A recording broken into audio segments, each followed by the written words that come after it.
It's not every day you get to reveal a little-known White House secret, but today, that's what I'm gonna do. If you go to Flickr and you go to the official White House account, you'll find photographs taken by the official White House photographers. If you do a search for the Oval Office, you'll find something interesting. Behind the Resolute desk, Joe Biden has a table filled with framed personal photos. But then there's one frame that has no photo in it. It's just empty. You can see it in photos like this one, and this one, and this one. Sometimes the empty frame ends up in a photo posted on social media, where people notice and ask questions like, what's with the blacked out frame, or what photo was removed from that golden frame? Nothing in the Oval Office is an accident. Everything that's in there has some sort of historical or other importance. So what's the deal with the empty frame? Why is it empty? What is its significance? The empty frame was not always there. When a president first takes office, he gets to decorate the Oval Office however he wants. And Biden originally chose a bust of Cesar Chavez to be in that spot behind his chair. It made some of the photos in the Oval Office a little bit awkward. You would see Joe Biden sitting at his desk, and then Cesar Chavez creepily looking over his shoulder. Maybe that's why they moved the bust of Cesar Chavez over to a pedestal by the window. Quick tip, do not confuse labor leader Cesar Chavez with former Venezuelan President Hugo Chavez. Two different people. So Cesar Chavez moves over by the window, and an empty picture frame moves in. Why? I have the answer. I was recently invited to take a tour of the West Wing. Here's my obligatory souvenir photo of me pretending to be the White House press secretary. It turns out that a West Wing tour is nothing at all like it appears in the movies.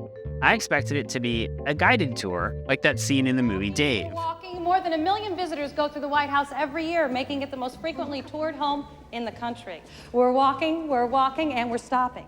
But it turns out it's not like that at all. It's a self-guided tour. You go through a bunch of security, and then they hand you a pamphlet with a map of the West Wing, and they say go down those halls, follow the map, just don't try to open any locked doors. So I'm on my self-guided tour, and I see the cabinet room, and I see the rose garden, and I make my way to the Oval Office. You don't get to actually go inside the Oval Office, but you can stand in the doorway where you can see pretty much everything. And there's a nice woman standing outside the Oval Office, and she's answering questions and telling us things like how often the flowers are changed by the White House florist, and she's pointing out things like the moon rock in the Oval Office and all the historical paintings. And that's when I noticed the empty picture frame. And so I asked her, what's the deal with the empty picture frame? And that's when she tells me, it's not a picture frame, it's a TV. Joe Biden wanted to watch TV in the Oval Office, so they installed one and they put a picture frame around it so it would blend in. She told me that Joe Biden is actually the first president to even have a TV in the Oval Office. And sure enough, if you go back to the White House account on Flickr and search for the Oval Office, you can actually see photos where the TV is on in the background. Like this one, or this one, or this one. Mystery solved. But then I got to thinking, can it really be true that Joe Biden was the first president to have a TV in the Oval Office?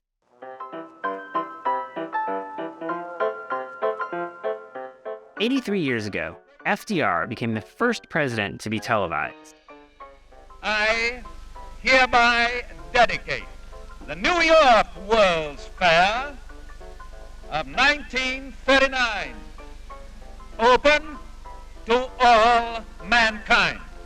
And you're telling me that none of the 14 presidents since then have had a TV in the Oval Office?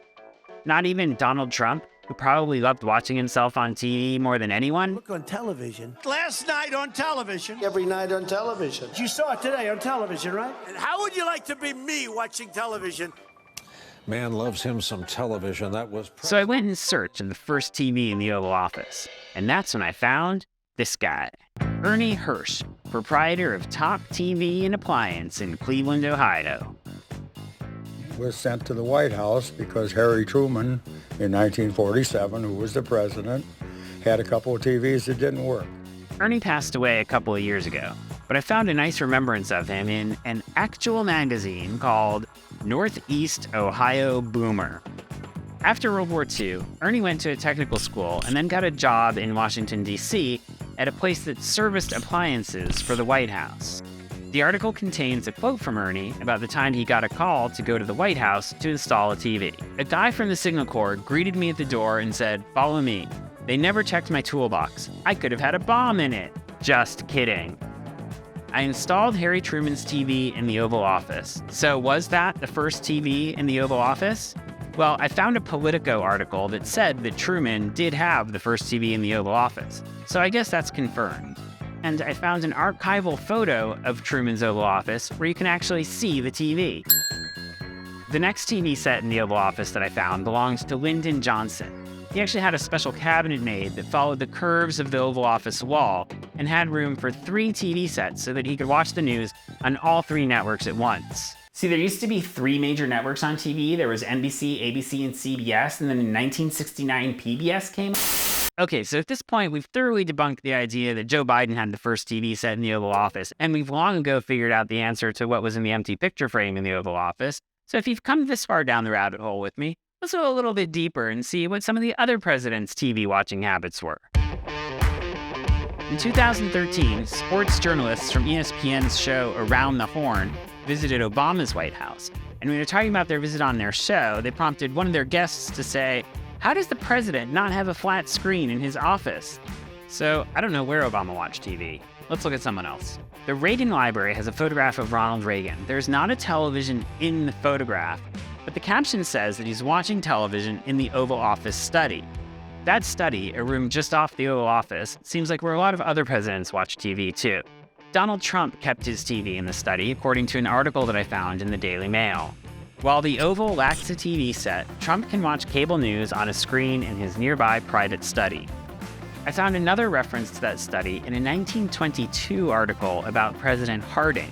That's where he installed the first radio in the White House so that he could listen to the latest news or snatches of music. But a history of radio in the White House? That's a topic for some other video. Hey, thanks for watching. If you liked what you saw and you want me to make more videos like this, be sure to leave a comment, like, subscribe, do all those things that you know you're supposed to do when you find a new video that you like. And if you're interested in seeing the brochure that was given to me when I took my tour of the White House that was mentioned in the video, I will scan it in and put a link to it in the notes, so check it out. See you next time.